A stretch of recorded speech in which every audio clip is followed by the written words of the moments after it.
Ba-bum, ba-bum, ba-bum, ba-bum, bum, bum. Ba-ba-ba-ba-ba-bum. Bum, ba-bum, ba-bum, ba-bum, bum, ba-bum, ba-bum, ba-bum, ba-bum, bum, bum.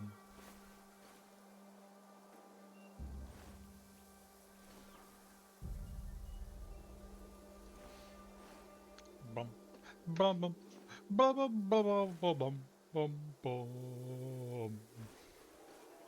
Bum, bum, bum, bum, bum, bum, bum, bum, bum, bum. Bum, bum, bum, bum, bum, bum, bum, bum, bum.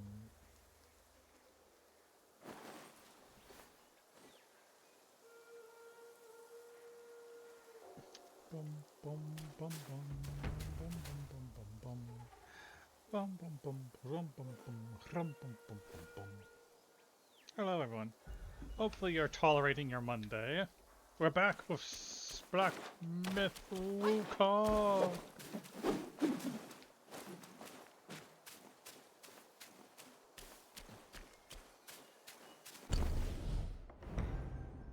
Last time we started off our journey. We made our way through all here. We fought, we fought Bullguard. Good old Bullguard. We fought across the mountains. We fought Guangxi. We fought the Wandering White. We fought Lingzhaowa. And now we're continuing on with our journey.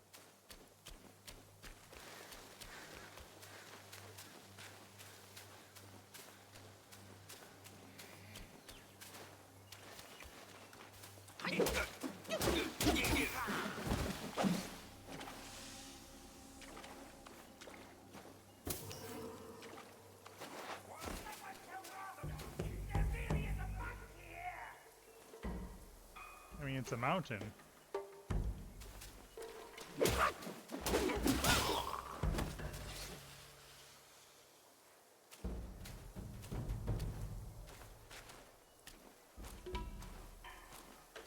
Lore walk. That monkey is back.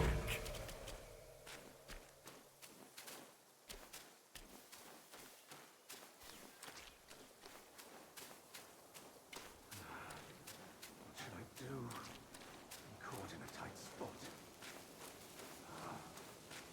Come closer. Noble blood of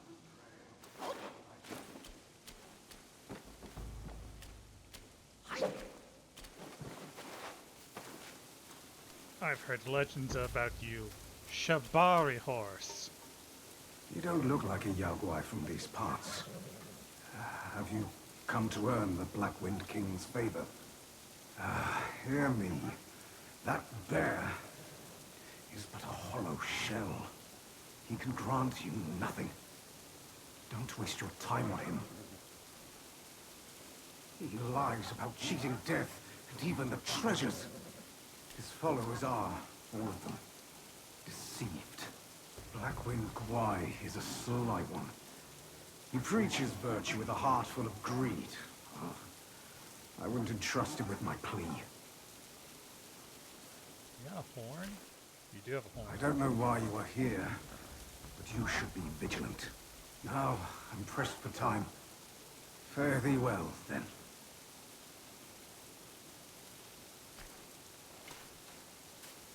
Bye, Mr. Shabari horse. You know, I'm actually surprised that there wasn't more art of him made, or maybe I'm looking in the wrong areas.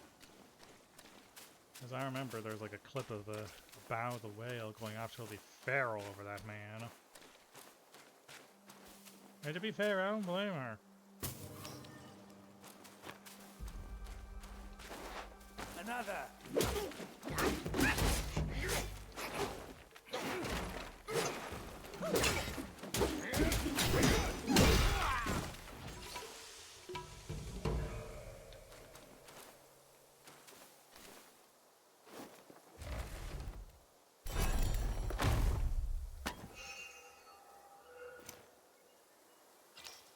Yarn. And will.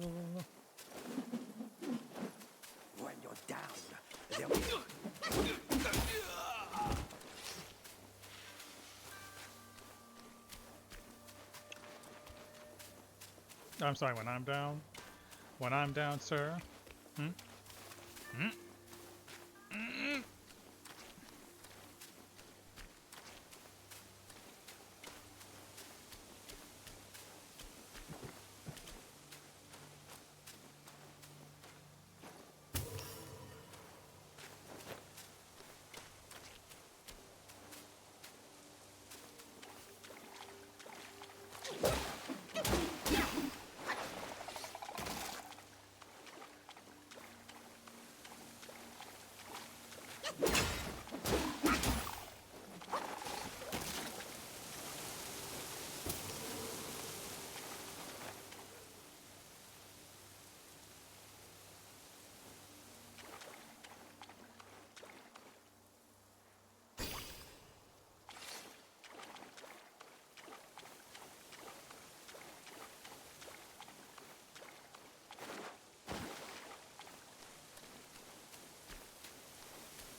Body cooling, tigers have doing pellets, longevity, deco, something.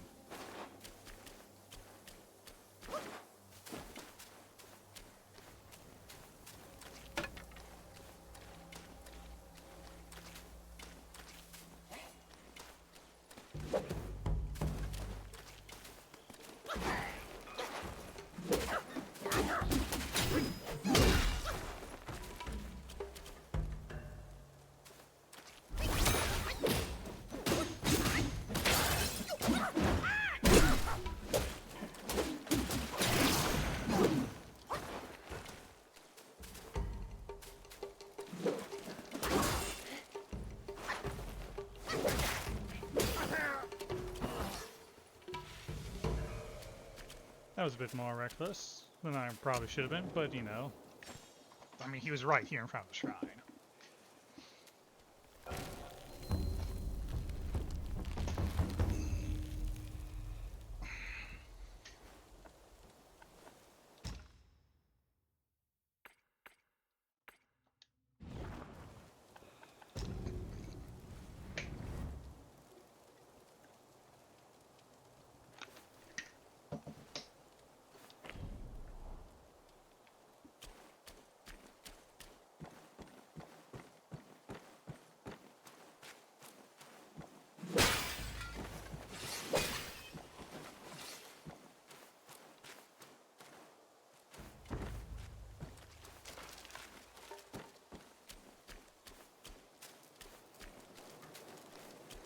Long bound by worldly cage, now free in nature's sage.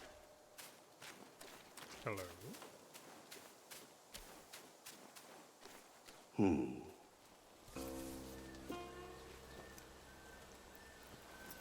Have you seen those nameless souls adrift on your path? Their wills float aloft, never to fade. Shame, your god serves little purpose, and mine answers solely to me. I mean, my gourd heals me, sir, so, you know. I know a way to guide the souls, mend their paths, and set them free. It will aid you.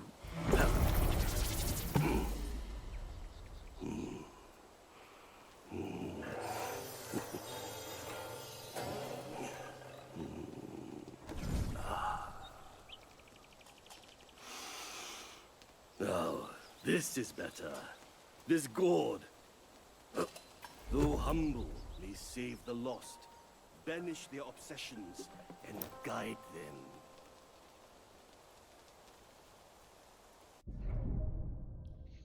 Wise Master, this one has much of the art of spirit absorption.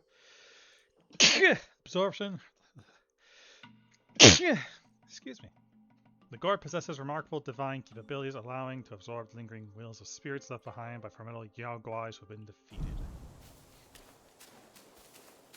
So now I can probably absorb that purple spirit from Wandering Light.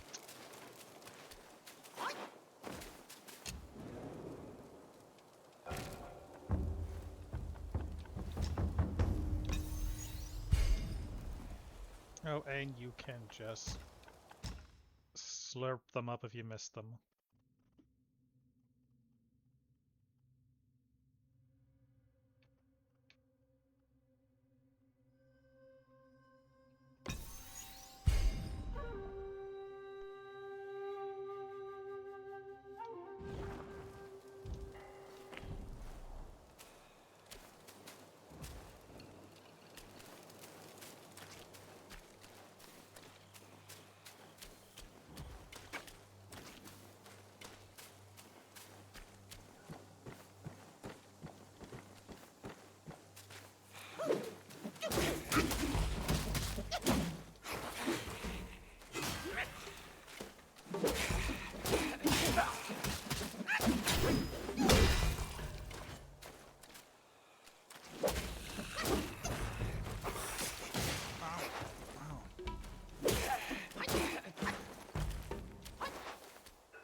He did not, in fact, die.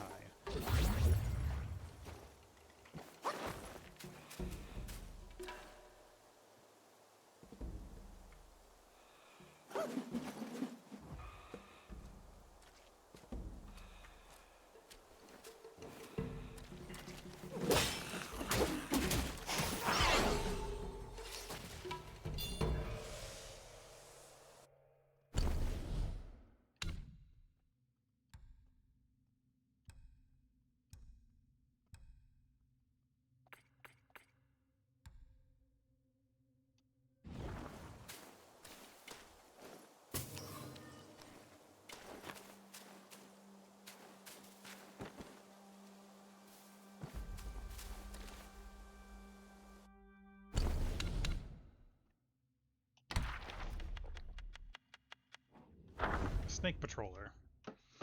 As seasons turn from some slumber it parts, hidden in green, a hunter with arts. Small in shape, it devours the grand, or strikes a pain no cure can stand. In the kingdom of Hyami, a small city stood against the mountainside, its lush grasses and dense forests, a haven for serpents, much to the townfolk's constant dismay. There lived in the city a snake hunter, masterful in his craft, who had freed the people from many a serpent's threat, earning a fair share of silver in the process. He boasted not of his wealth, instead he often dispensed porridge to the needy and prayed for all. So revered was he that the magistrate awarded him a dwelling for all his family to live within the town walls. One day, a ragged monk, seemingly delusional, came begging at his door. The snake hunter's kind-hearted wife offered clothes and food, but the monk, unsatisfied, demanded liquor. The crowd scorned his impudence, their complaints growing loud until the snake hunter's return. He silenced the clamor and instructed his wife to bring the monk a gourd of spirits. Touched by the gesture, the monk warned, "A serpent guai lurks in your home. Ignore it not, or your family shall perish." The snake hunter scoffed at such mad ramblings and dismissed him promptly. Yet his wife heeded the monk's words and urged her husband to search for the guai. He, however, brushed aside her concerns. In her persistence, the wife fetched the mad monk once more to banish the evil. Indeed, with raw meat and an iron hook, the monk drew from their home a massive serpent, taller than a man, clearly a creature of power. 4 limbs it sprouts, and venom deadly, the monk declared. A mere touch is death. With those words he slew the serpent guai for the woman. Strangely, hence, the town remained untouched by further snake scourges, as if by the mad monk's hand, a peace was restored.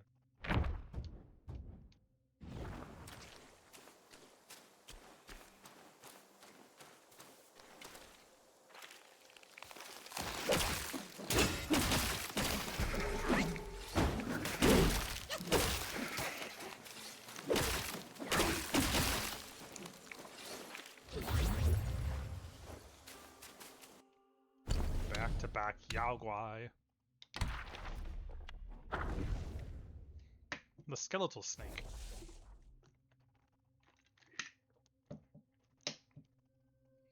A noble fate's vengeful breath binds the bones of snakes in death. A soul mistreated here to stay, resentful will blown astray. In the village of Shaded Heights, there lived a young man, orphaned and impoverished, constantly mistreated by his fellow villagers. One day, hunters from the village discovered a strange cave in the mountains, emitting eerie sounds that sent shivers down their spines. Too afraid to enter themselves, the villagers pushed the young man in to investigate. Lost in the darkness, he stumbled and fell from a cliff, crying out in agony. Believing the cave harbored a fearsome Guai, the villagers abandoned him and fled in terror.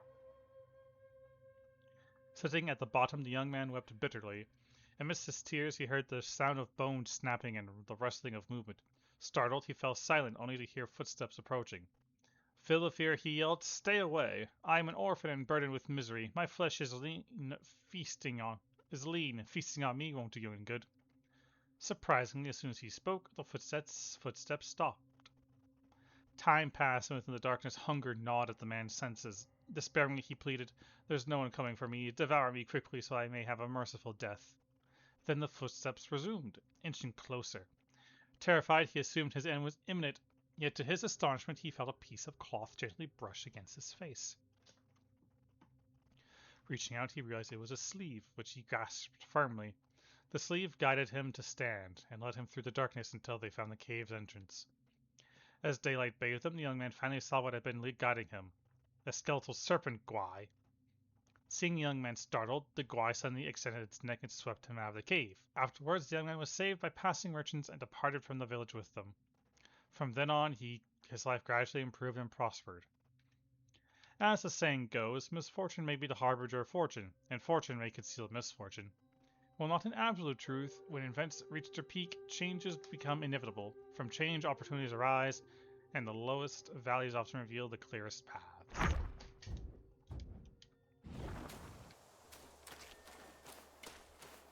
What a nice skeletal snake.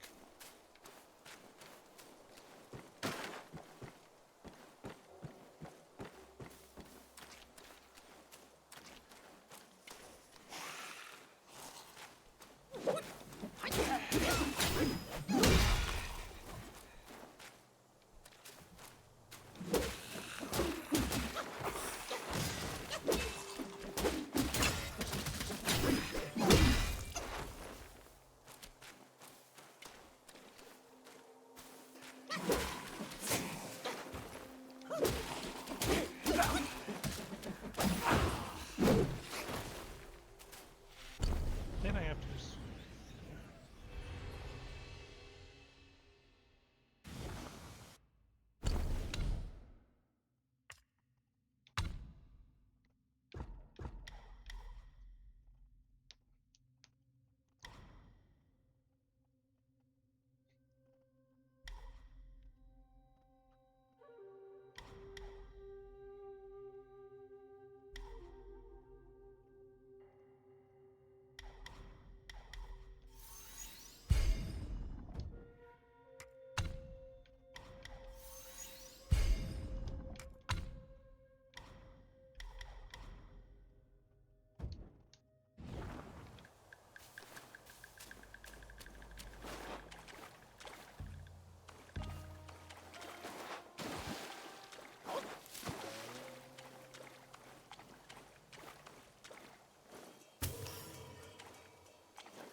Oh.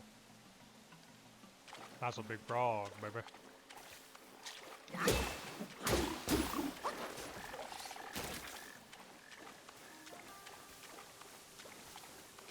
That's one big man, baby.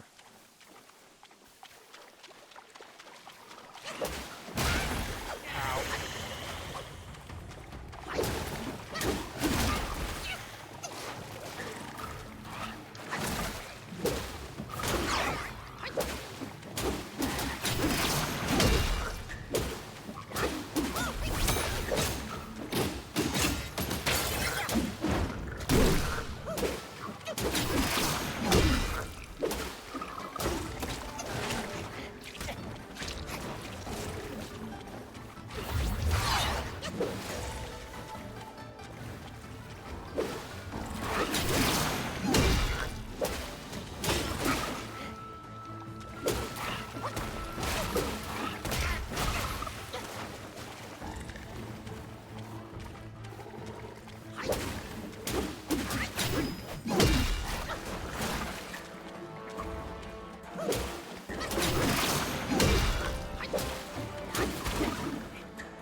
Balingualan. When keys full, press the two triggers to launch spirit skills, transforming into a powerful Yagwai to unleash their signature abilities. Cost key, which can be recovered by absorbing it from enemies during combat. Cultivated at the shrine.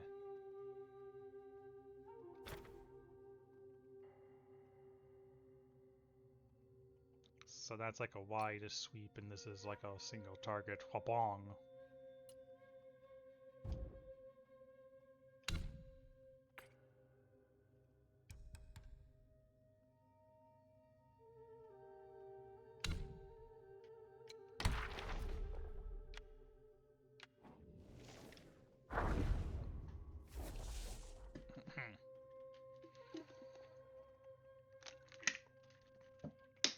Bali Gualong. Lang? Long. Wrinkles on his skin so snug, a whiff of air, a fishy hug, legs that spring to heights above from the dirt and muck they love. In the lands west of Blackwind Mountain, within a kingdom named Hami, stood a small town. Every day before dawn, a humble market would gather just outside the town gate. It was a place where peddlers exchanged goods while waiting for the gates to open. But due to the prices, even the townsfolk began to participate. Thus, this market gradually gained its reputation. A few months ago, an odd oil peddler arrived at the market, garbed in robes of a purely turquoise color with eyes that gleamed like copper bells. He had a voice that rang with a boom, and his breath was foul and pungent. Yet he happened to be a keen talker and naturally was disliked by everyone. The oil he produces, on the other hand, was sought after by everyone. Who would not prefer the oil clear and smooth, and not to mention its price? One could exchange but a pinch of a fragrant powder for a large gourd of such oil. One day a wandering Taoist passed through the town and decided to visit the market. He enjoyed his experience until he sensed an eerie green mist emanating from that odd peddler. A gwai, no doubt. The monk chanted, and before the peddler could manage a decent struggle, it revealed its true form, a green-skinned giant frog. The bystanders were startled and grabbed whatever they could use to attack. The frog kicked the ground with both legs, leapt higher than a tree, and swiftly fled toward the mountains. In pursuit, the folks arrived at the marshes, where they witnessed countless small frogs scraping mucus from each other's bodies, collecting it in a large barrel. Then they applied fragrant powder to themselves, hugging and sniffing each other in sheer delight. Silently, the people approached and peered into the barrel. The mucus inside gleamed with clarity, just like the oil they had favored. At the sight, they were occupied by bouts of nausea and began to vomit. None had the strength to pursue and kill gwais. All the frogs noticed this and hastily fled, leaving the marshes filled with rather unique scent. I mean, they were just little guys, just trying to, give you some oil.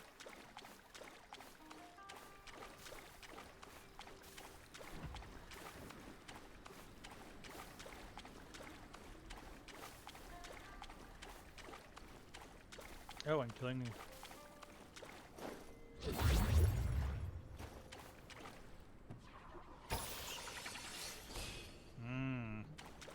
Absorbing spirits. Even the small green ones will refill the gourd.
He's a mushroom guy. Oh, he's a big boy.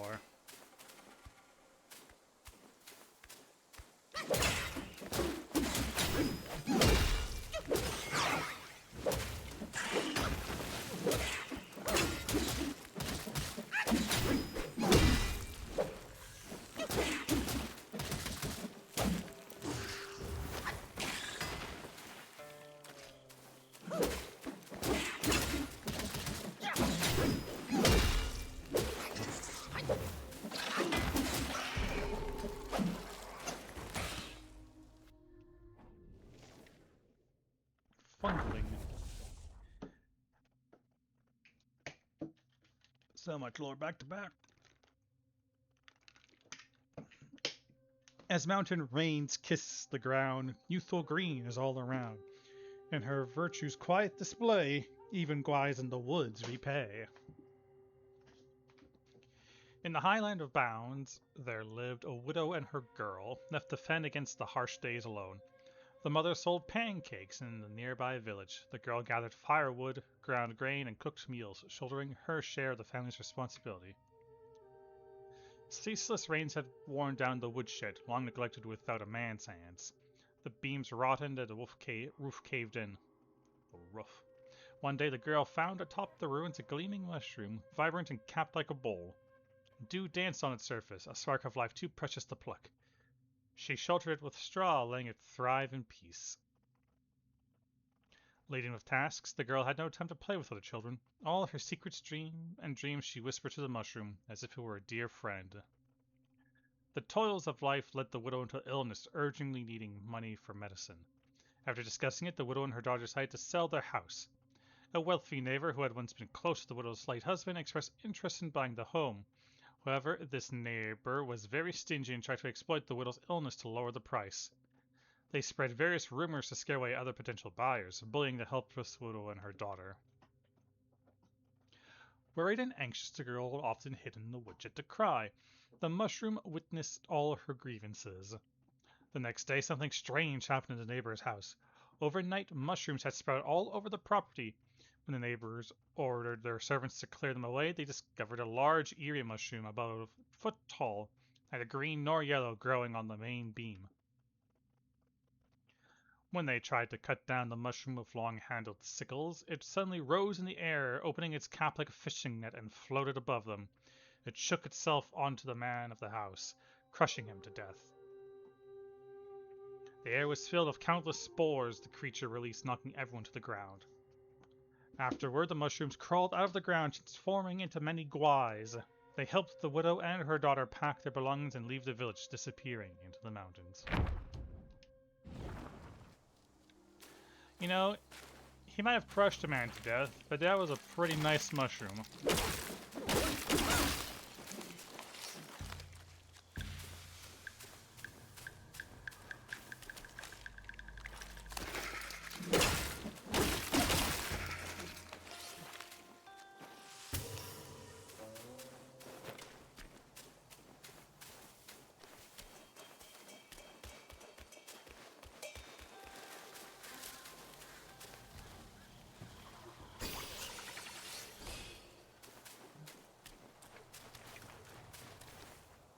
That's where I fought the other snake fly and came down and went to fight Balingwalan.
this place like this grove like a graveyard for you snake fly?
That was everything in this grove.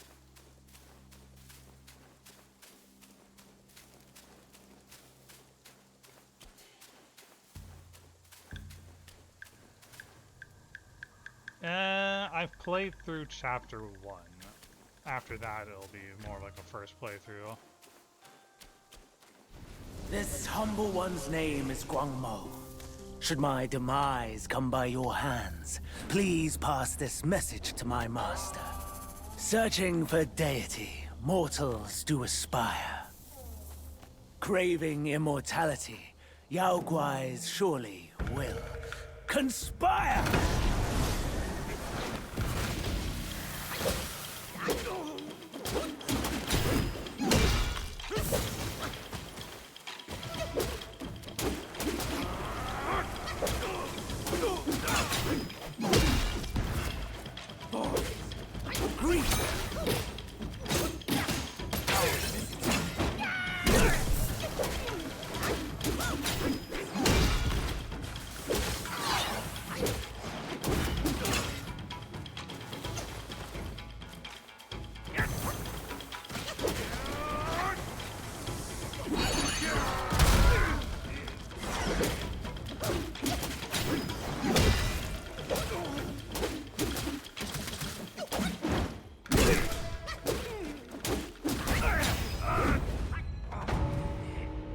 Alright. Not too bad. My master is possession obsessed. You are just like him. I resent that statement. Guanju?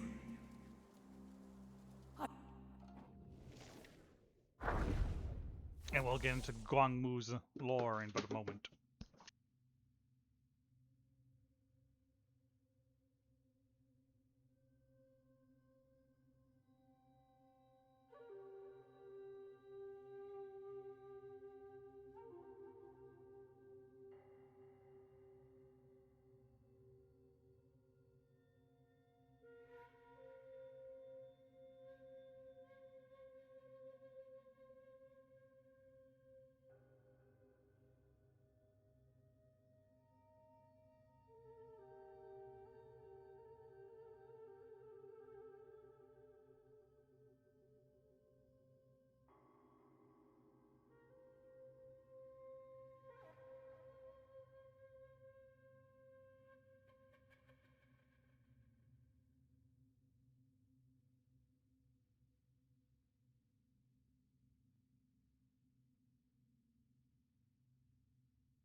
A monk's facade, but a serpent's heart.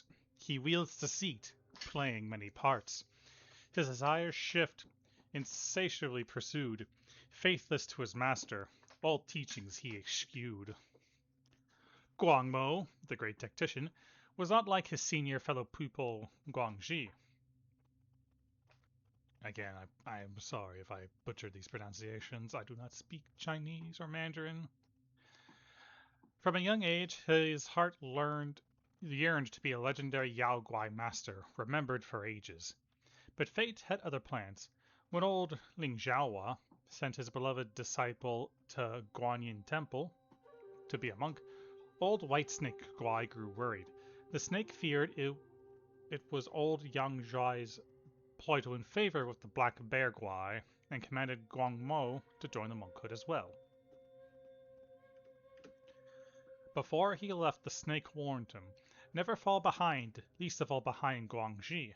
But no matter how hard Guang Mo tried, Elder Jinxi never seemed to favor him as much as Guangxi. Even when he learned faster and trained harder, Guang Mo consoled himself believing this stemmed not from his own failings but from the snake's ham-fisted meddling, which had turned the elder against him. He found solace in the notion of returning to the mountains one day, where he could embrace his Yaoguai nature, unshackled by such trivial concerns.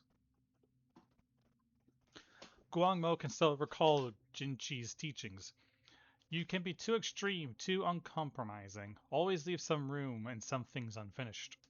But the day Jinxi saw the Kasaya of Eversparks, he desired it so intensely that he forgot his own words and wept long into the night. Guangmo saw the thought taking root in the old monk's heart, to kill for this prize. Everyone shied away from the idea, but Guangxi boldly spoke the truth. Guangmo seethed with inexplicable rage.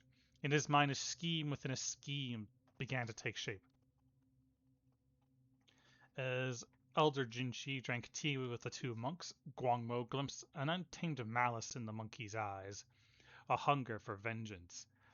Building on Guangxi's gambit, Guangmo goaded and prodded, weaving a merciless plot that left no room for escape. The old monk was delighted, and for the first time he acknowledged Guangmo's wit. With his plan set, Guangmo knew that doom would strike that night. Summoning a gust of wind, he hid in the bamboo grove behind the mountain. As anticipated, a great fire broke out that night, but it failed to kill the two journeying monks as intended. Instead, it burned the entire temple to the ground. Alas, the world harbors such petty souls, capable of ensnaring the lofty and vanquishing them with cunning plots. Perhaps this is what it meant by slaying with a borrowed blade. Remember now, the evil monks abetted Elder Ginger to burn the great sage and Time alive. I thought they were already turned into ashes by that fire. Who would have thought they had turned into Yaoguais?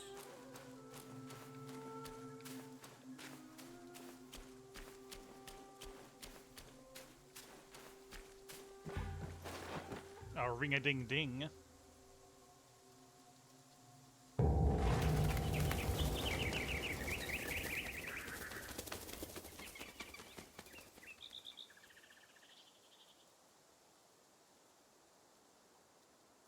I have an ominous feeling. After the bell rang, it seems as though the resentment in the depths of the mountain has grown. Ah, forget it. Overthinking won't help. Your presence has already made a mess in the mountain. Why not go ahead and take them out, once and for all?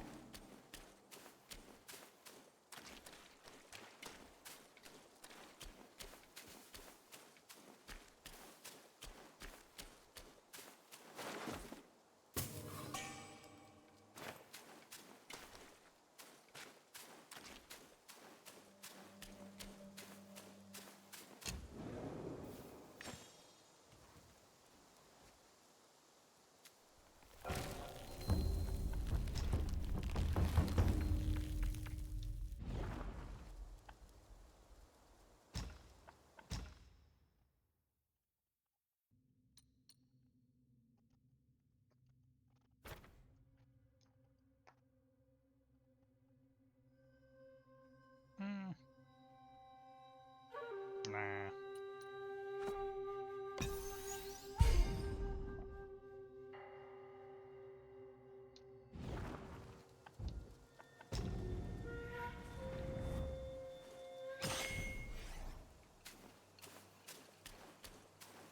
Did I get a spark?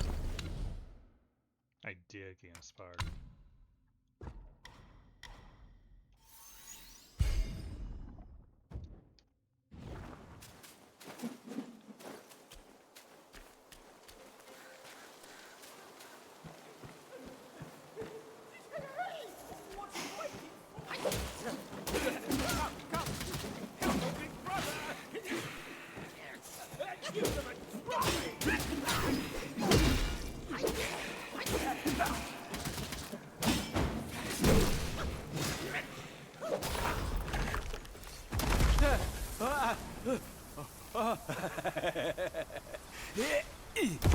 snake guys are nothing.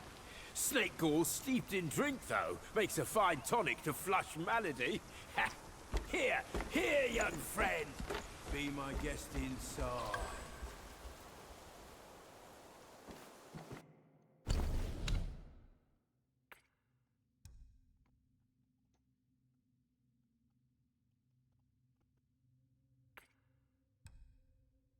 To increase poison resistance for a short duration.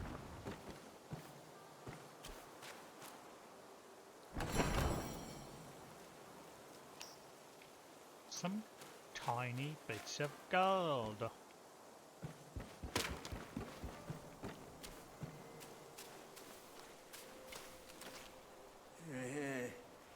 Well, well.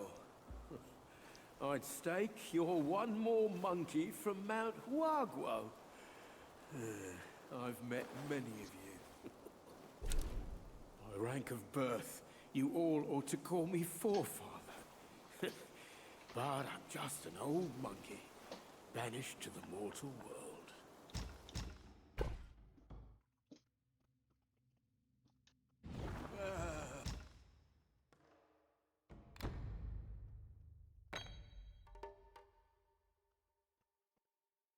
He told me that the most potent pills are those cultivated within oneself. Seeking them externally will be futile.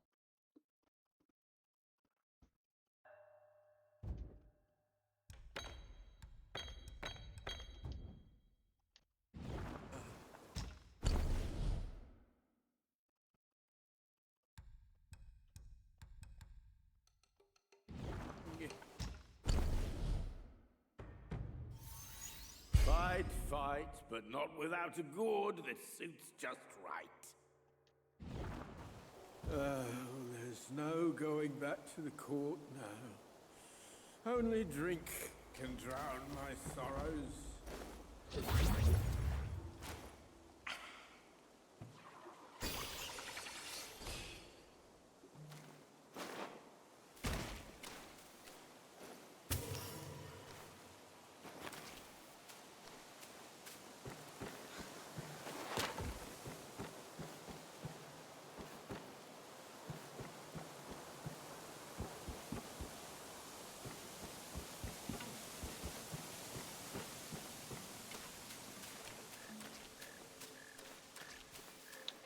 Just one thing after another, eh?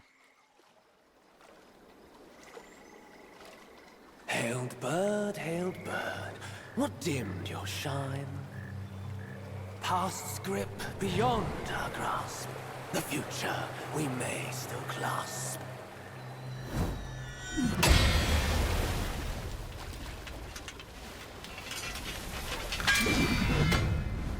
Late is the hour, young one, in which you choose to stain my tranquil abode. Pray tell, to what end do you seek?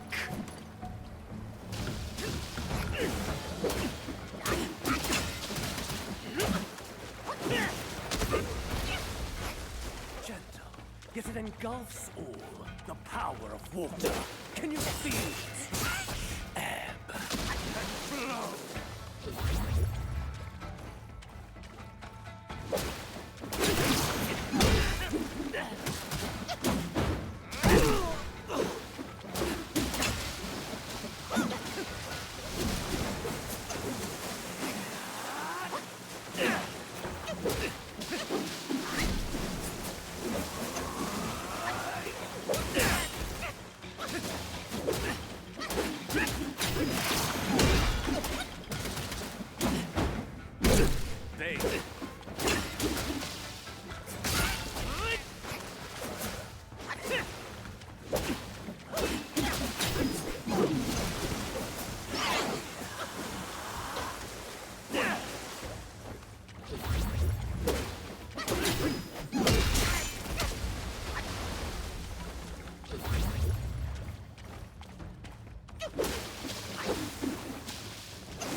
You have forced my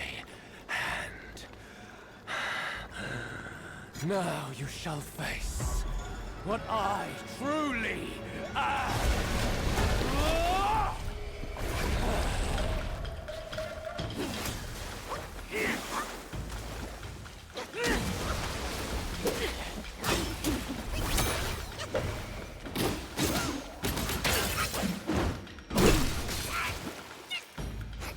Denying means death.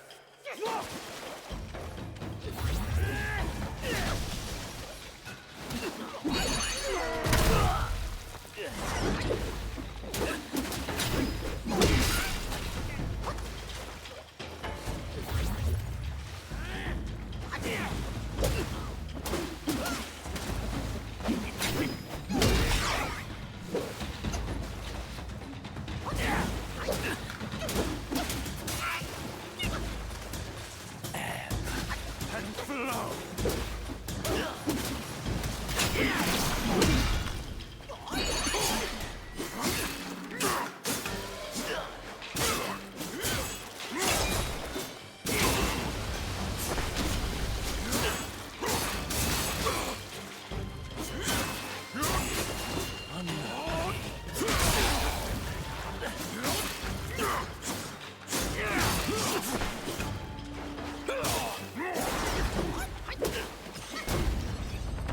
Oh!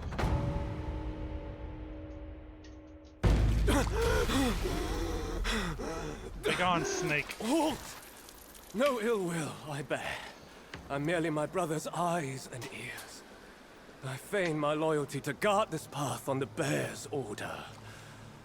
Your destiny's bleak and stark.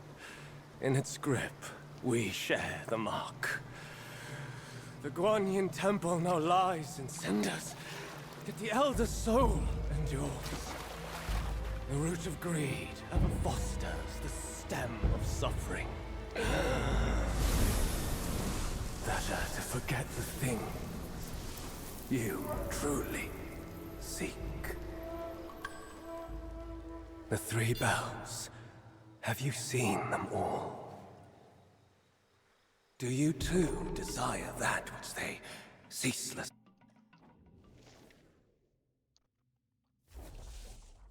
White-clad noble. A serpent youth in white with furious gaze writes poems, dances, yet fierce in battle's blaze. On a spring day with a mild wind in a marsh of white mist, an old wolf brews tea over a stove watching the white reflection of the water. He mutters, "You and I should not be here." The white-clad noble, amid spear practice, hears these words.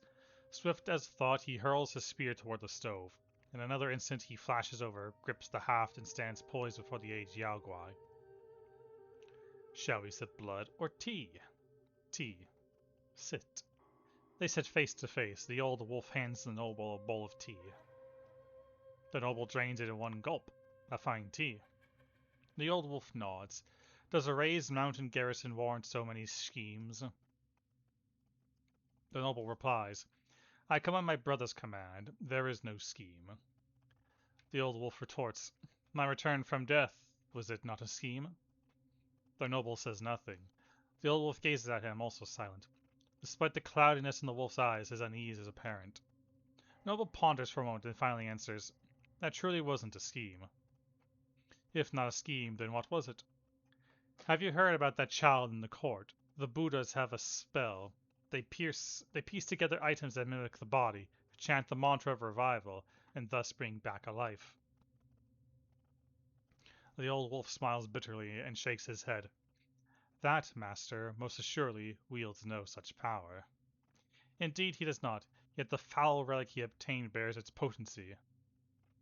The old wolf says anxiously, but living like this, I can barely sleep or eat in peace.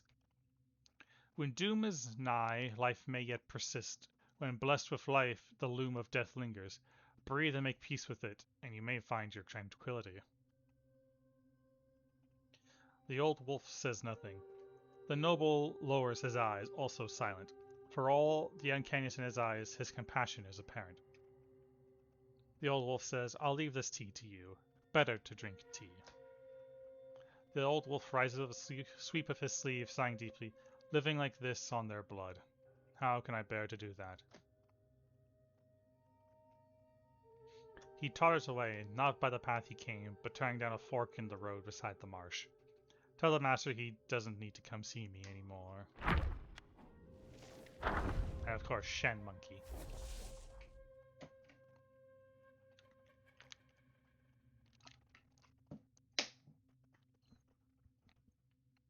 A bottom up the jade nectar, a celestial brew.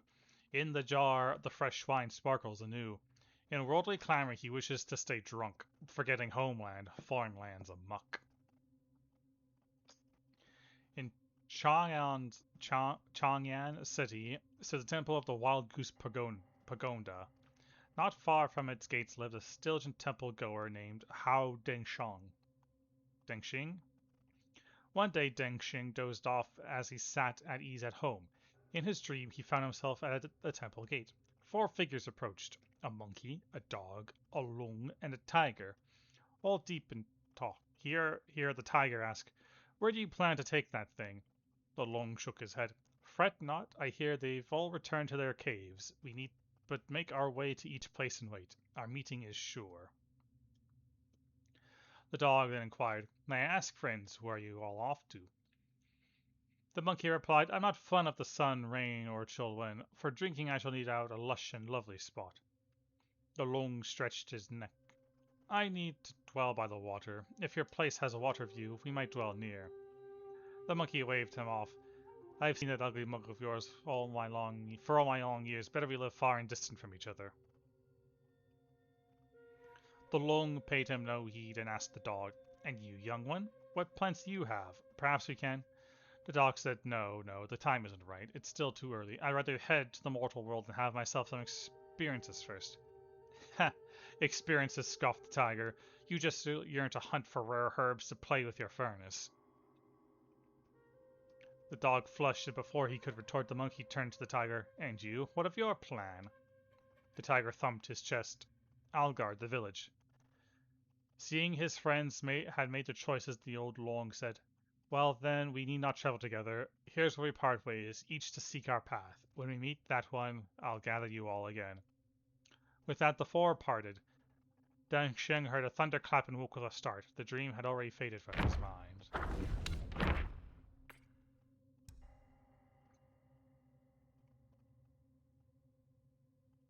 Sleep, oh dear. The bells. 3 bells were set in the mountains since the Black Wind Gwy's return. Yet no one is allowed to go near them. Maybe the bells have something to do with the temple's burning. His words sound like truth to me, little monkey. Stay sharp and keep a lookout.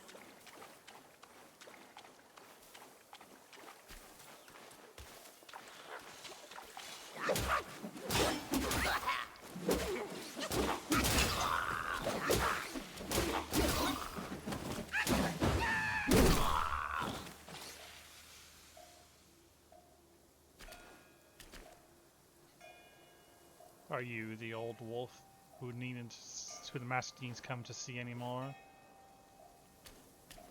Oh, what a mess, what a mess, what a mess.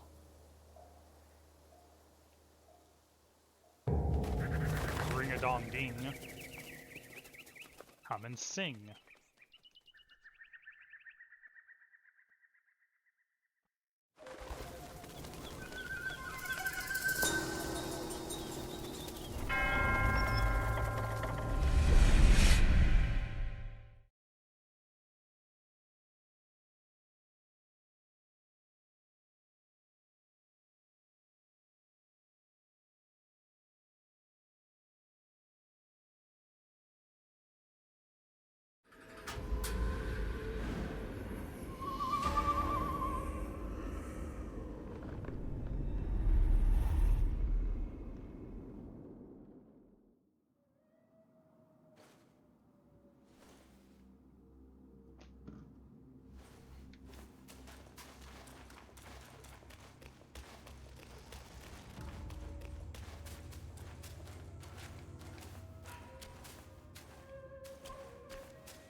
Alrighty.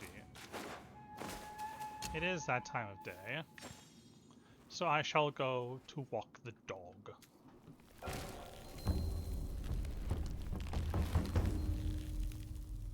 And when I return, well, I guess since I'm I'm here.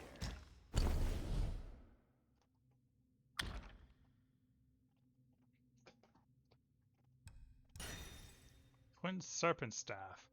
While increases damage of light attack combo finishers, the effect is massively enhanced when fighting in water.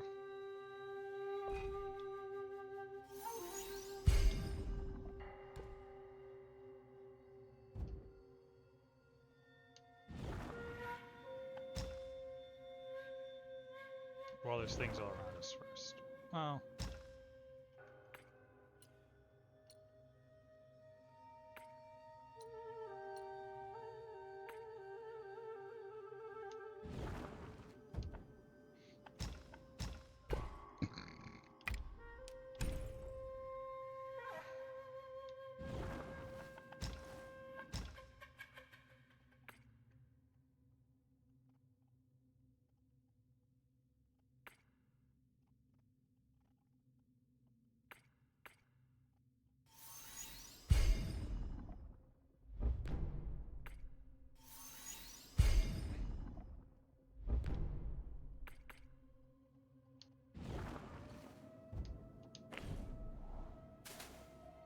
so I will be back in a bit. Until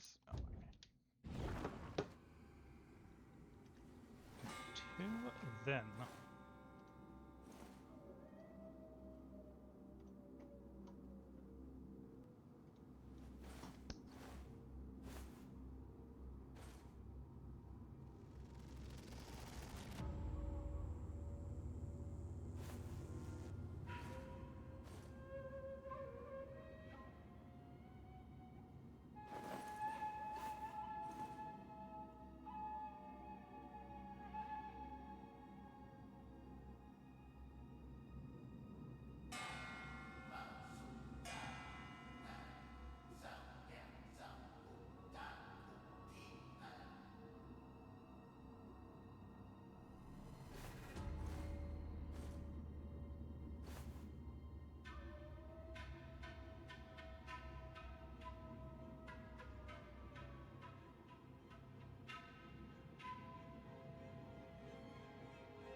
Hello. I have returned from lunch and walking the dog, which means we return to the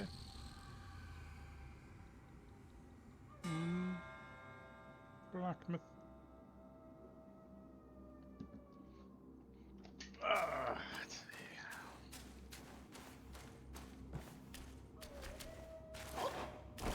Gotta do the rounds.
These have a floor? I always forget.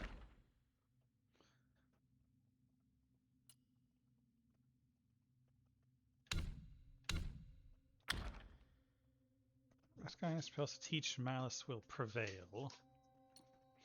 Wearing the headband scriptures pervade your mind. No need for recitation. Donning the garb. Adequate binds your form. No need for cultivation. I recognize you. You are no noble. Daily acts of kindness surpass daily prayers.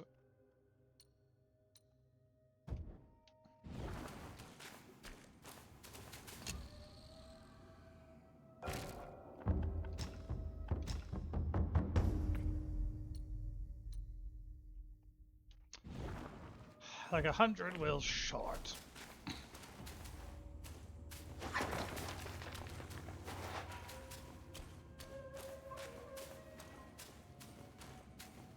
Guess we'll just have to endure this one boss fight and then build it.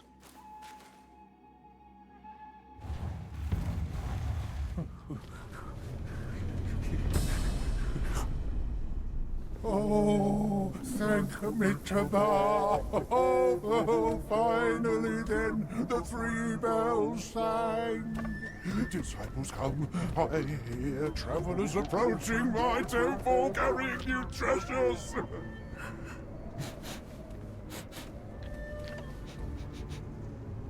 I cannot see you, but I recognize your odor. It cannot be you. You are back?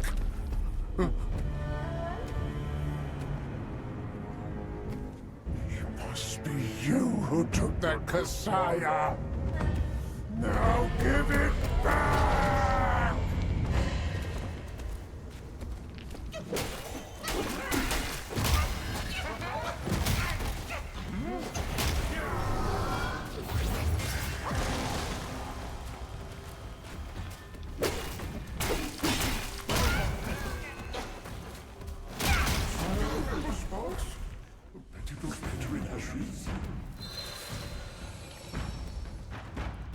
Well, damn.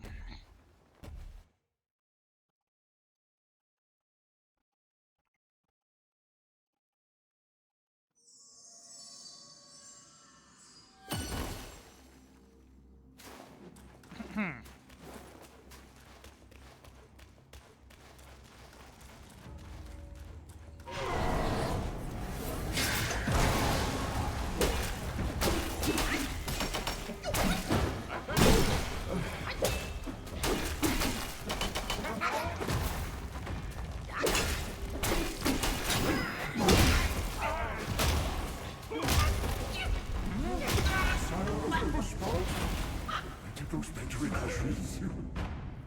Well, damn, sir.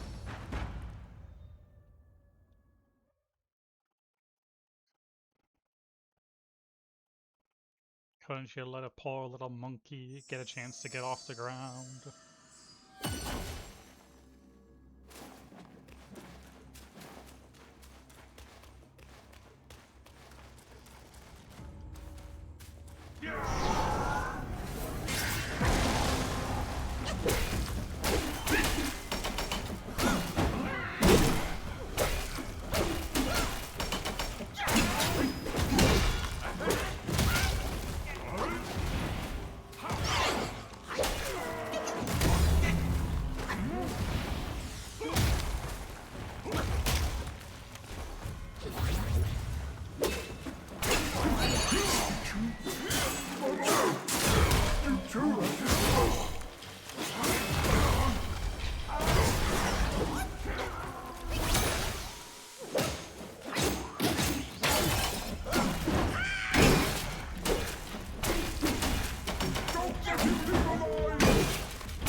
Until I have that Kasaya.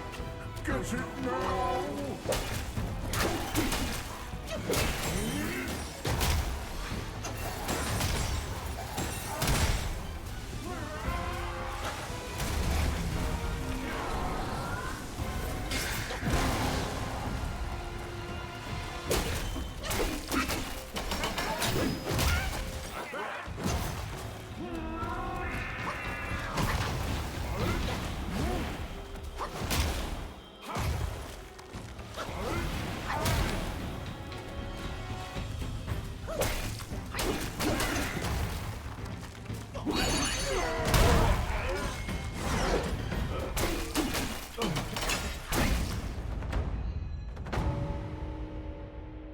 Piss off, Elder. 270 years spent. Kasaya's collected by the hundreds. Still one short without his. Oh. No, stop. Go.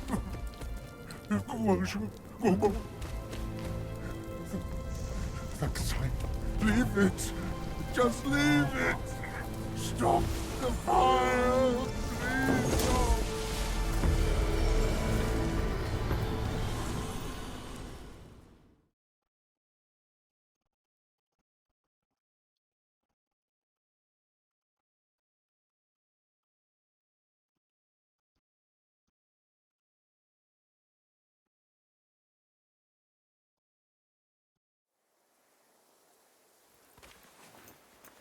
Well, that was weird.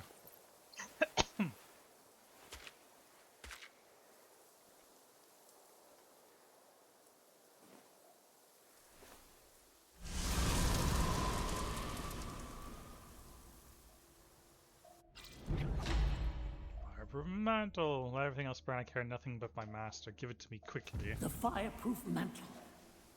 The great sage borrowed it from Virapaxa. How did it end up here?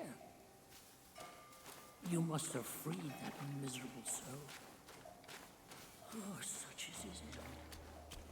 A tragedy prologued by a sick cloud. It's getting late. Let's hurry up the mountain.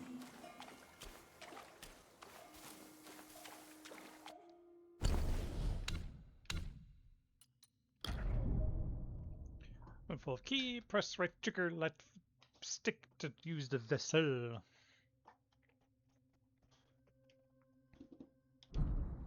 And this one, increased duration, like grant burn immunity.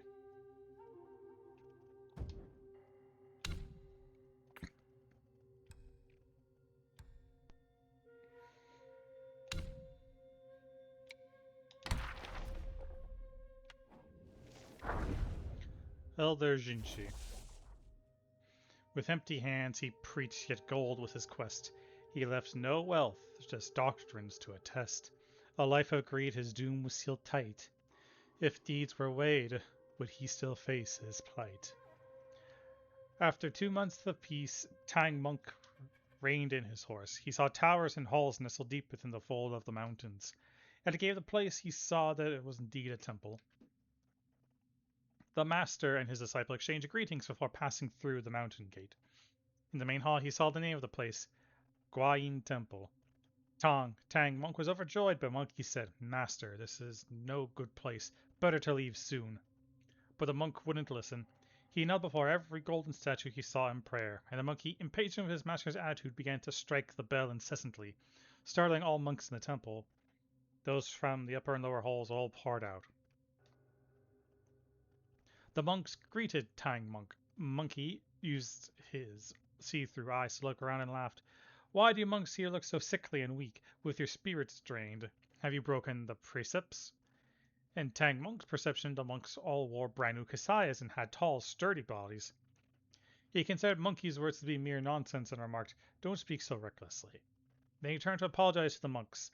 The monks themselves regarded Monkey's words as nonsense as well.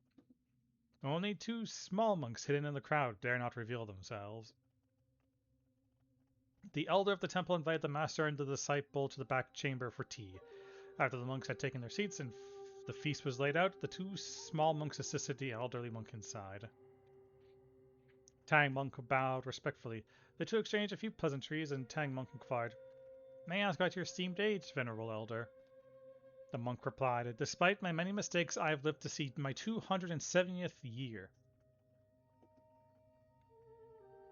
When Monkey heard this, he laughed and said, "Old skinflint, why do I smell Yao Guai in this temple?" The old monk did not answer. Tang Monk hastened to interject, "This disciple of mine can be somewhat unruly at times. Please do not take offense." A small monk was just then using an exquisite vessel to pour 3 cups of fragrant tea for them. Monkey stared at him and said, "Where are you from, little monk?" The small monk sat down in the tea and swiftly hid behind the old monk. Biting his finger, he said, "This one has a furry face and a strange head. He's a bit scary."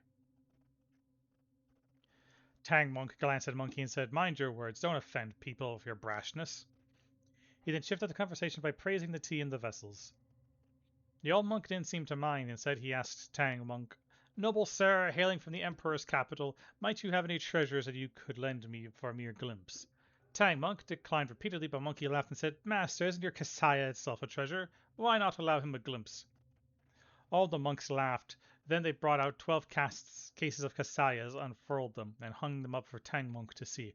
But Monkey laughed and said, very well, put them away. Bring ours out for a look too."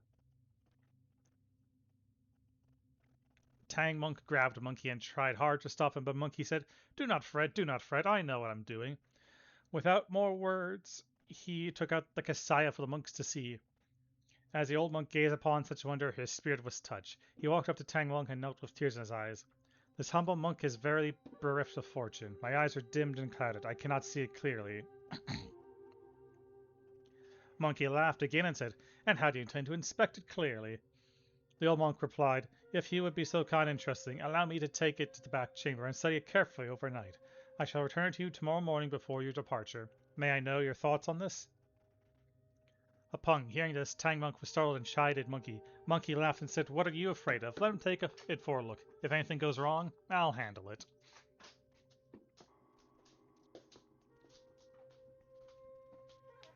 And so came to the end of Elder Jinxia and the Guayin Temple.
You've come to the wrong place.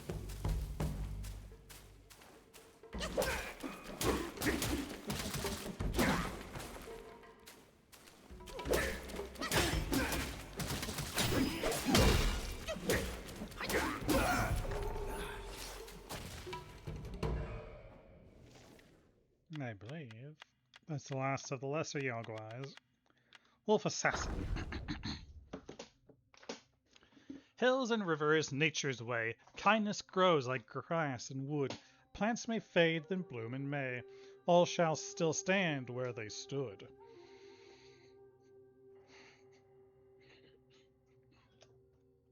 Once upon a time, a young wolf followed a grey older wolf to learn the art of hunting.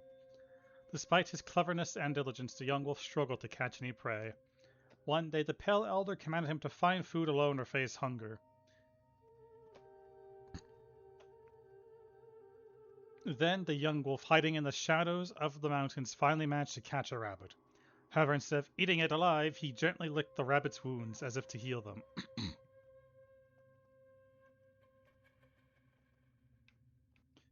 The rabbit took the chance and fled into a pond, struggling to swim to safety, but the young wolf in pursuit forced it back into the water. Just as the rabbit was about to drown, the young wolf rescued it, softly nudging its head and helping it breathe. The rabbit woke up conscious but bewildered. Suddenly, the distant howl of the grey wolf startled both of them. In his panic, the young wolf accidentally crushed the rabbit under his paw. Heartbroken, the young wolf wept bitterly. As the elder approached and inquired, it became clear. The young wolf couldn't bring himself to kill the rabbit, so he repeatedly spared its life. Yet he also feared his own hunger, and that's why he refused to let go. Acknowledged, the grey wolf then advised, "Your false kindness brought misery. Instead of hesitation, both of you would have been better off of a swift end." The elder's words seemed to have dawned upon the young wolf. Later, it honed a lethal technique of hurling whirling blades from afar for stealth kills, believing this to be the ultimate form of mercy towards its adversaries.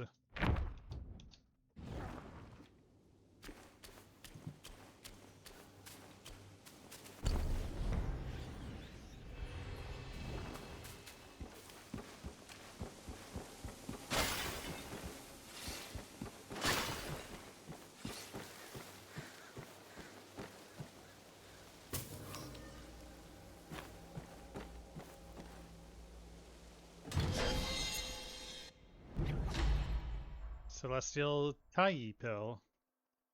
increases mana.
Coming for our master.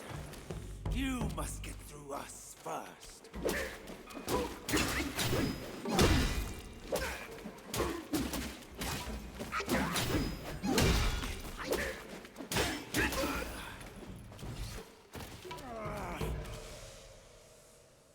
Well, I got through you. Now what, water boy?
Once his penalty has been served, someone will come to his aid.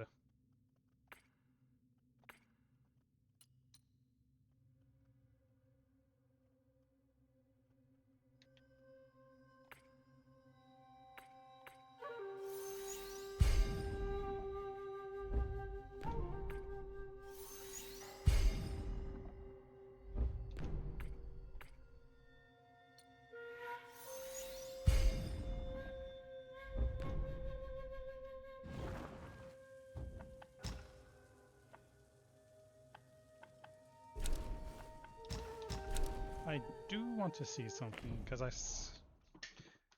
as we know, just because you fight a boss in the arena doesn't mean there aren't things around the arena to find.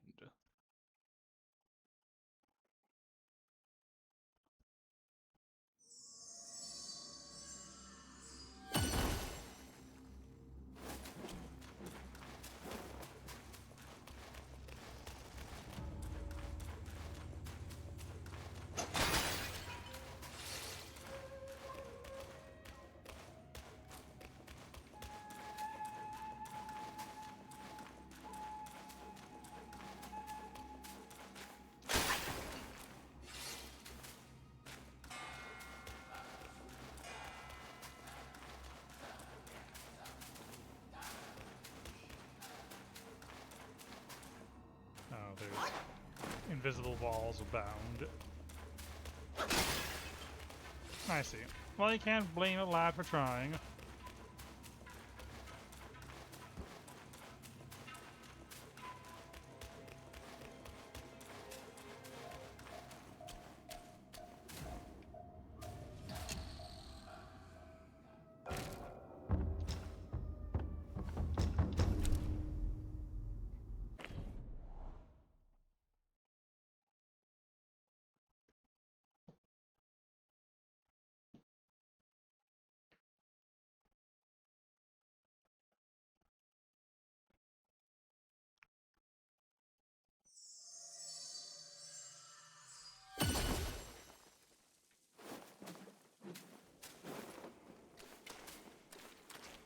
Also interesting to know which enemies do or do not respond.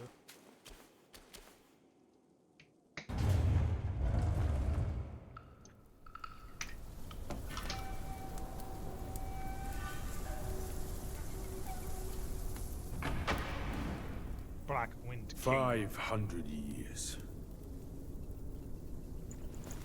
I have rebuilt the temple. Now it's grander in scope. All those monks consumed by the fire turned to wandering ghosts roaming in Black Wind Mountain.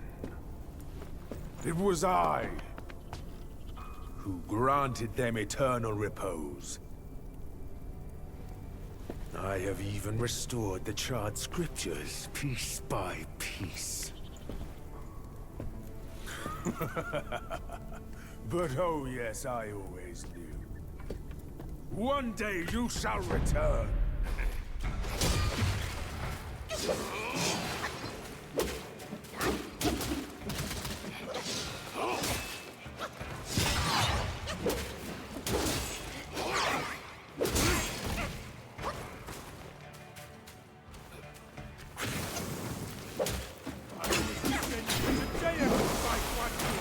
Who are you to stand against me? You have ruined everything!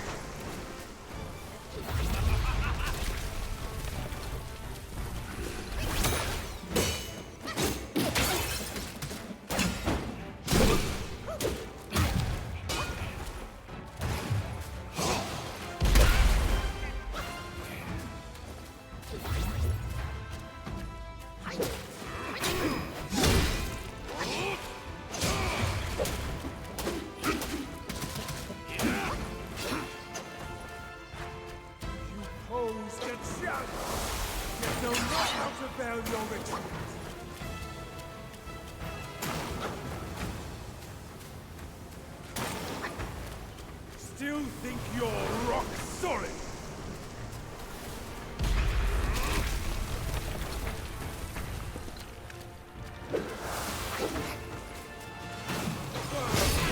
Kill!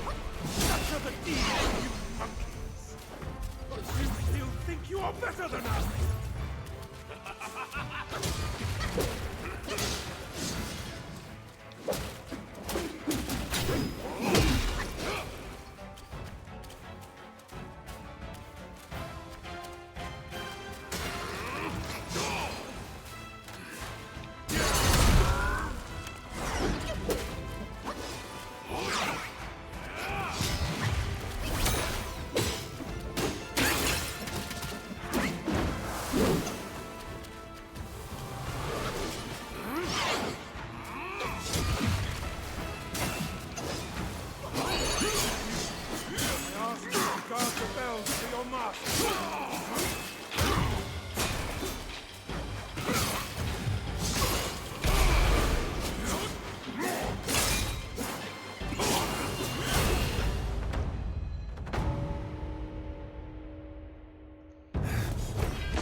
You have some cheap tricks! Meet me at the summit if you dare!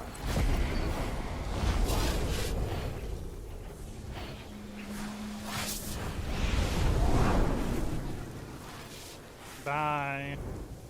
The spell he just cast may appear intricate, but it's not hard to learn. The But Black Bear's expertise is lacking. Serving Guan Yin didn't help him much. But what he left here could surely help us. Consider today your lucky day.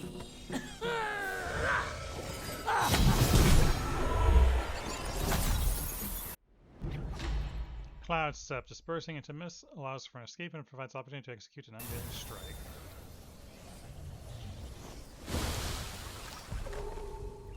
Focus and... Black Wind King. The future's dark, destiny's winds may shift. Each rise and fall comes in its drift. Once a guardian of the southern sea, greed turned him to a slave of misery. Since his return from Guan Yin, the Black Wind King's spirit brimmed with grand plans. He vowed to restore his might in the mountains.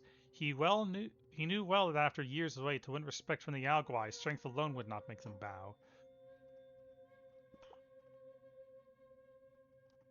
So he took many steps to try and earn both awe and loyalty. When he was with Guan Yin, he learned the mantra of revival. Harnessing the voluntary self-sacrifice of Wolf Guais, he brought back old Ling Zhaowai from death. But that ungrateful old wolf left only a few words after the revival and vanished from his sight again. The Black Wind King feared that the wolf pack would fall apart without a leader. He had to choose another wolf to lead the pack. A grey wolf Guai who wandered here from Shito Ridge, strong and in his prime, was a fine choice. The Black Wind King gave him the name Ling Zhaowai and helped him take the seat. Yet the wolf pack rose against the new master in the temple, and it almost led to a bloodbath among kin. In his frustration, the Black Wind King used the mantra to try and bring back the life of the old monk he used to practice with.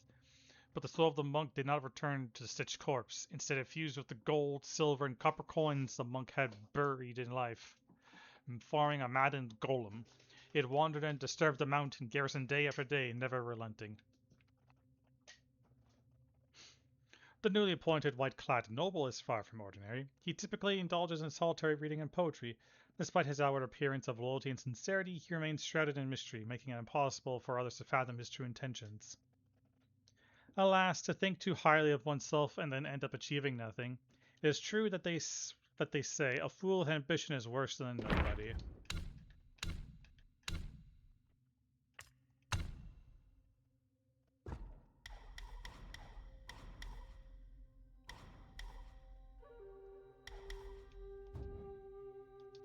Disperse, illusions traverse. You still have a lot to learn. But give yourself the time you need.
On the marbled rocks, the Guardian stands majestic.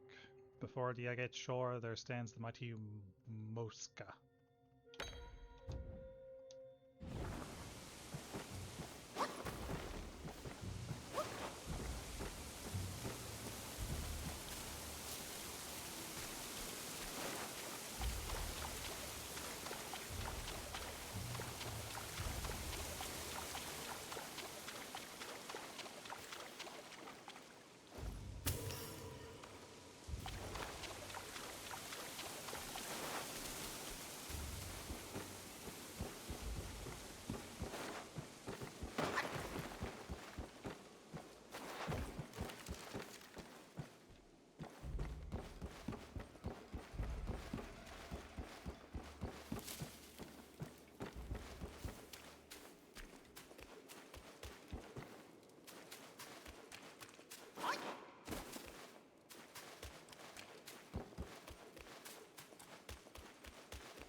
Conquer! Cheers! Cheers!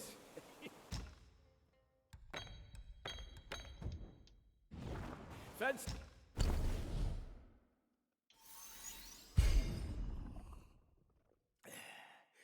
If only I could drink this with my old friends.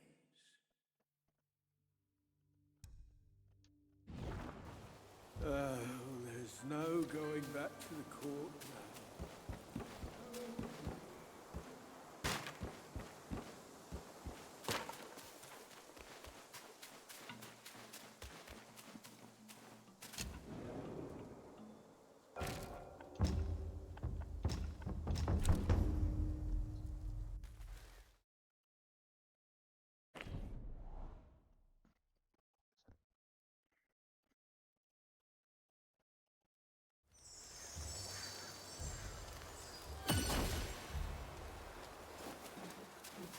Stop him, lad!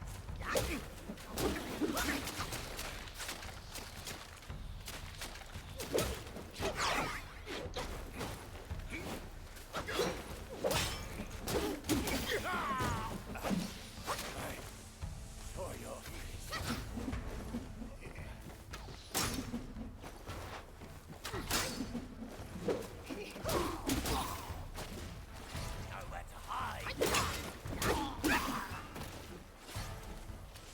Coming for our master? Think again!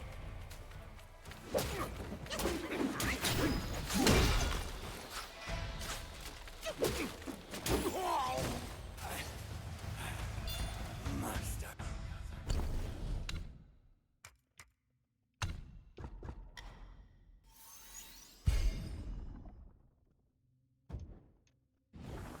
Must know of this.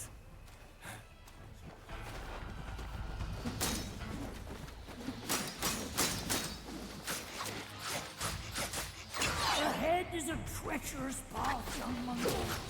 Don't forget the spell you just learned.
1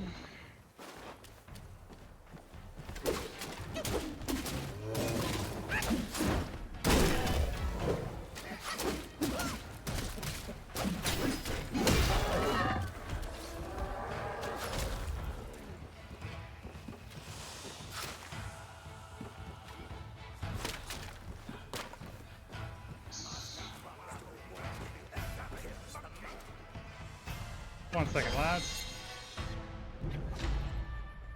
Stamina pill.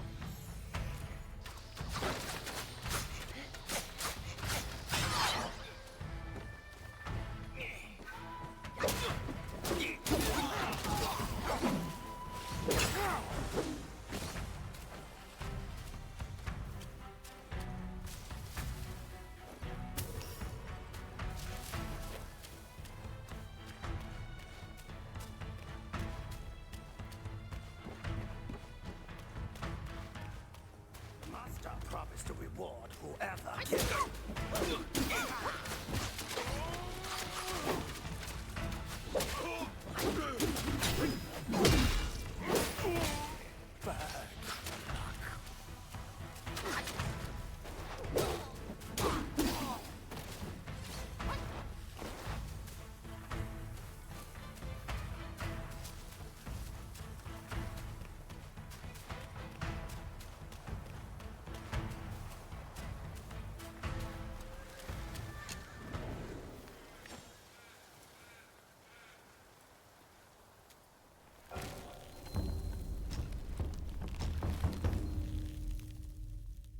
Nope, no silk.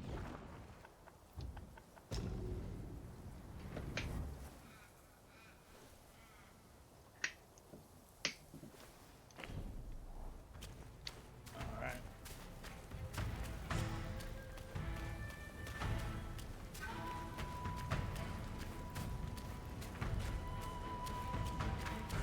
He once told me, out of sight, out of mind is a fool's task.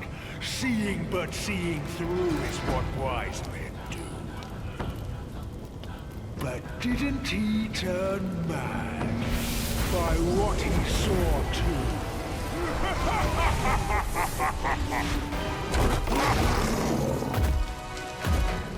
Black Bear Claw.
I feel like I had that, but...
for today!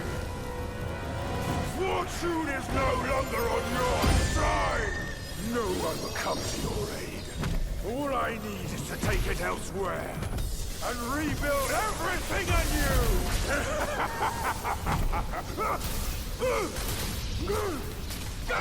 Things not going to plan, good sir.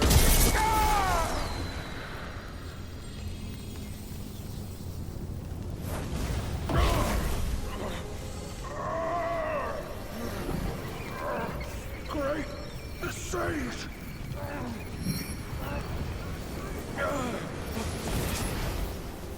Oh, pardon me, young sage. Mercy, young sage, have mercy. I was just a pawn of the Celestial Court. If given a choice, who dared to challenge the mighty wrecker of the Celestial Palace? His words ring true. No matter how daring he was, he had not the nerve to harm the great sage. There must be someone else pulling all the strings. Exactly, and this thing is eerie. I had no idea how to make use of its power. Except to enshrine it up there, tricking lesser Yaoguais into offerings. If you pardon me, I'll go back to Guanyin to atone for my actions and be put back on the engaging band. You will never see me out there anymore. Oh, ignore his nonsense. Go now, little monkey. Go and retrieve the great sage's relic.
百卷情，千万缘，色与空，弹指间。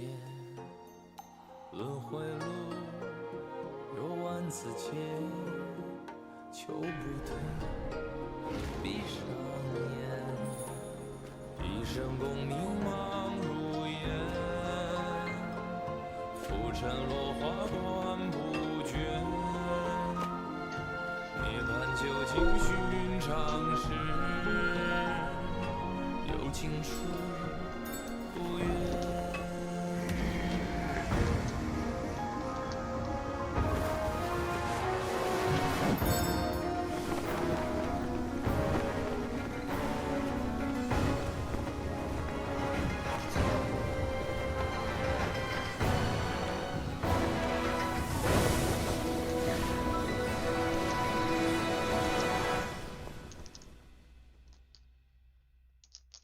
口中念，心中言，现世报，却方便。修行路，无名尽，幡动时，莫等闲。一生功名情如烟，最后人我在少年。最是萤火情失眠，看真知，看见。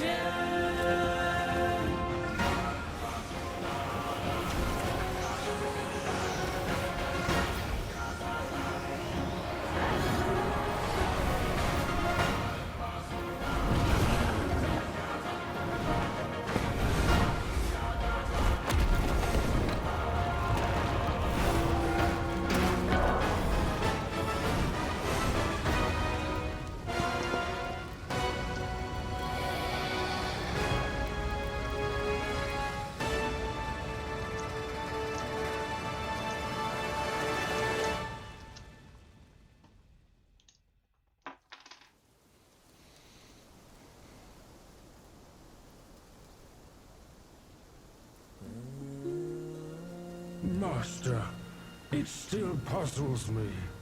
A monk's lust for gold should be quelled. Why does Elder Jinche still cling to that one Kasaya? Bereft of that Kasaya, how shall they show the world their ties are cut and their lust is quelled? Chapter 1, Black Cloud, Red Fire concluded. Across streams, over hills, and through the black wind your blood has spilled. Wolves howl, snakes wind, flames lick, and the smoke blinds. Stumble on the lesser, lame, crash before their betters, shame. With such clumsiness, what destiny do you claim? As the small fish catches its prey, the bigger lurks behind. Who is the bigger fish? I can't see it. As for the prey and the small fish, they are swimming everywhere.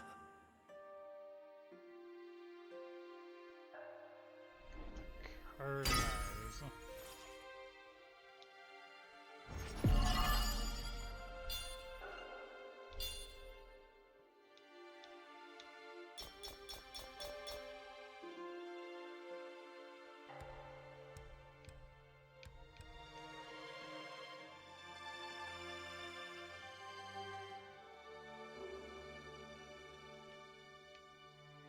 In his last life, the monk was Jinchanzi, the second disciple to Buddha in the West. Yet his arrogance led him to disregard the Dharma teachings, and as a result, the Buddha cast him down to the mortal realm. He was destined to face 81 trials throughout his journey. The fire for that Kasaya was merely the 11th. Which deities do most abound upon the earth? The Keepers, surely. Though humble in rank, nothing in the mortal world escapes their eyes. You'd be wise not to spurn their kind, for who knows what powers stand behind them. A fine guardian for Guan Yin he could have been, yet he came back here to daydream immortality. Sadly, he had the greed, but lacked the pluck. He could fool his followers, but not himself. His destiny was sealed the moment he donned that band.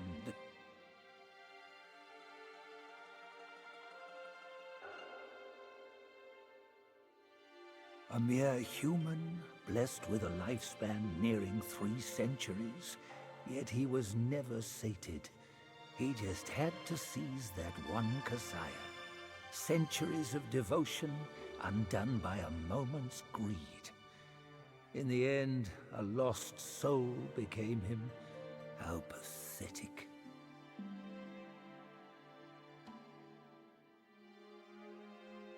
Sure, that's everything.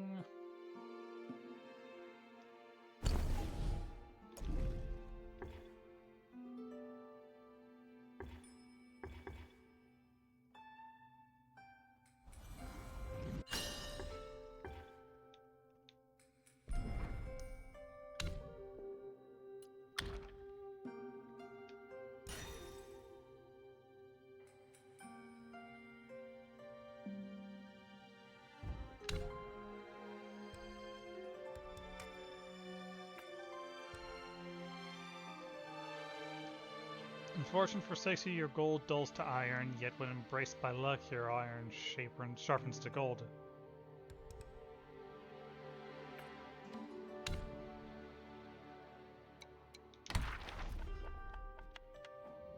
I'll be right back.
Keeper of Blackwind Mountain. A kind face veils his virtuous light, the benevolent eyes mask his might. To one he grants a wondrous spell, for that the story has yet to tell. As stated in celestial laws, the Keeper has the duty to observe the living beings in his domain and nurture the soil and streams. That day, as the Keeper of Blackwind Mountain made his customary rounds on the hills, tending to mortal concerns, he saw an aged Taoist drawing near from a distance. A vestment embellished with stars, a herb-gathering basket plated with variant creepers, a fishing drum tapped in hand, and a song about the lofty moon. In just a few steps he glided his way to the Keeper. The Keeper looked closely and was sure they had never met, but judging by the Taoist's bright hair, vibrant face, and bright eyes full of authority, the Keeper knew he was no ordinary mortal. Hastily he greeted the Taoist. The Taoist master, his humble Keeper, pays his respects. The old Taoist nodded slightly, passing his basket to the Keeper. The Keeper took a look and saw the basket was filled with rare and mystical items, as well as miraculous herbs. He couldn't help but be startled and ask, how can a humble Keeper accept such a generous gift? The Taoist smiled and said, I was just passing through this place, but I knew that soon there would be a great upheaval in this mountain. I thought the items in this basket would help you weather the storm for a while, so I came to visit. What made you say this, sir? I have an old acquaintance with a bad temper. Although he has amassed a measure of merit, I worry that with his arrogant nature he shall find it impossible to stay out of trouble. I fear he'll bring great disaster upon himself again. The Keeper thought carefully and said sincerely, what can a humble Keeper be of help? Seeing the Keeper was quite astute, the old Taoist gestured for him to draw near. He leaned in and murmured something in the Keeper's ear, then instructed, if you chance upon him in the mountain, pass on these 2 spells. I cannot reveal myself, hence I rely on you to teach him, as a means of honoring our bond. The Keeper was immensely grateful and bowed deeply in appreciation. The old Taoist returned the bow and was about to leave on a cloud. The Keeper hurriedly asked, may I inquire, Taoist Master, from whence you hail? By the time the Keeper spoke, the Taoist had already vanished into the distance. A leaf flowed down from the sky, its scent faint yet distant, its tip extremely slender and long. A Bodhi leaf. At that moment a revelation dawned on the Keeper. He bowed and paid his respects to the parting silhouette until the clouds and mist obscured his sight and turned to depart.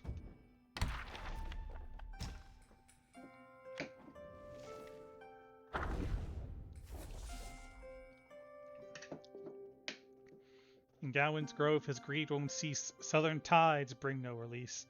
Schemes cloud his sight. On Bodhi Peak he learned life's worth its peace. In the purple bamboo grove where Guan Yin resided, life was usually tranquil.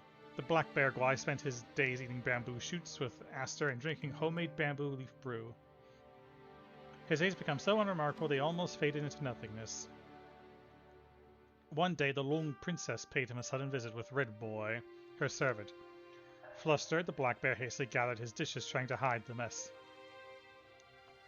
The Long Princess rolled her eyes and asked, have you thought about the task Ganwin mentioned to you a few days ago? Black Bear Boy didn't answer. He simply retrieved a box out of the chest and handed it to the Long Princess. Red Boy snatched it and opened it. Inside was a transparent honey-fried sugar sculpture of an immortal riding a lion, known as Lion Immortal Candy. Yesterday there was a Durama assembly. At the top of the feast there was an exquisite and eye-catching sugar sculpture. I saved it specifically for you as a token of my respect. If you presume to understand my taste, keep this for the children. Hearing this, Red Boy lost interest and stuffed the box into the Black Bear Guai's arms. Only then did the Long Princess utter a contemptuous laugh. Cognizant of his blunder, Black Bear Guai mumbled, I'm willing to serve, my abilities are mediocre. I'm afraid I can't handle such an important matter. The Long Princess replied, do you think we don't know that? Don't worry, there'll be those fiercer and more ruthless than you leading the charge. No work, no reward. If it's a thorn matter, I might not be able to handle it. Guai Yin will attend to all. No thorny matter shall prevail. Do not try to fool me. Guai Yin instructed me to practice here quietly here. Why would she intervene? The Long Princess wore a long face and said, how can you be so timid? This is a great opportunity. More people are vying for it than you could even imagine. Guai Yin chose you only because she wants someone she could trust. Can't you see that? Black Bear Gwai was speechless for a long time. The Long Princess had run out of patience. Still little ambition. Forget it. Forget it. I'll let Guayin know. Dear Princess, Honorable Princess, that's not what I meant. I'll go. Only when she saw the eager look in Black Bear Gwai's eyes did the princess roll her eyes again. Leaving Red Boy behind, she drifted away.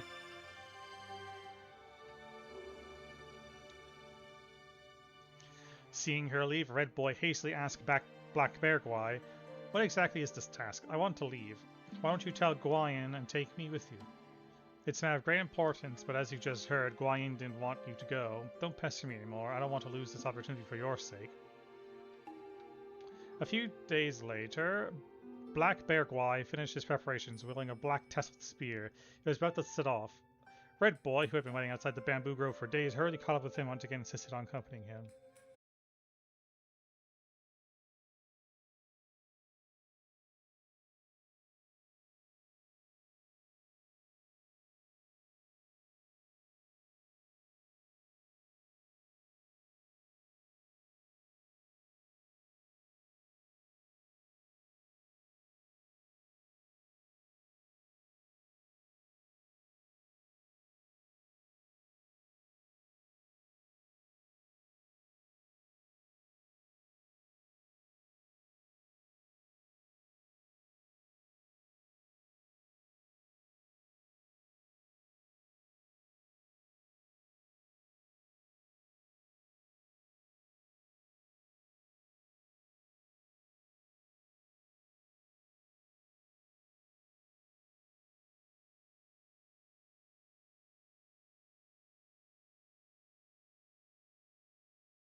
Well, I'll be leaving it at here for now.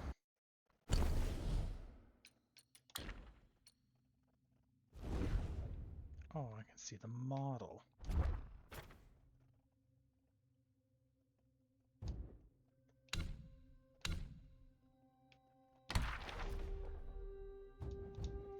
So tomorrow should be me and Zyla doing a Last Defense Academy, and then we'll continue this on Monday. I will see you all then. Good day and goodbye.